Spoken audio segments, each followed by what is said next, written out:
Hi friends, welcome to my YouTube channel. అసలు ఇవాళ ముచ్చట ఏంటంటే, ఇవాళ మనం చాలా సింపుల్గా ఎలాంటి మసాలాలు ఎక్కువగా వాడకుండా చికెన్ ఎలా చేసుకోవాలో చూద్దాం. ఇంట్లో ఉన్న చిన్న చిన్న దినుసులతోనే టేస్టీగా చేసే చికెన్ వీడియో మొత్తం చూడండి. ముందుగా ప్యాన్లో కొంచెం నూనె వేసుకున్నా. నూనె వేడయ్యాక బగారాకు కొంచెం జీలకర్ర వేసుకొని వేయించుకున్నా. ఎందుకంటే మా ఇంట్లో పోపు దినుసులు అయిపోయాయి కాబట్టి ఇవే వేసుకున్నా. అవి కాస్త వేగాక కొత్తిమీర వేసుకున్న తర్వాత అల్లం కొంచెం పసుపు వేసి బాగా కలిపా. అల్లం పచ్చి వాసన పోయే వరకు కాస్త వేగించాలి. అది అయ్యాక ఇప్పుడు చికెన్ ముక్కలు వేసుకొని బాగా కలుపుకోవాలి. అవసరమైతే కొంచెం ఉప్పు వేసుకోవచ్చు. ఉప్పు వేసుకుంటే ముక్కలు త్వరగా ఉడుకుతాయి.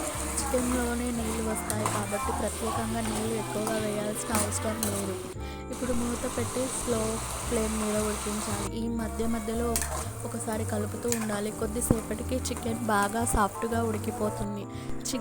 చివరగా ఇంకొంచెం కొత్తిమీర వేసి కలిపితే మసాలాలు ఎక్కువ లేకపోయినా చాలా టేస్టీగా ఉండే సింపుల్ చికెన్ రెడీ అయిపోతుంది.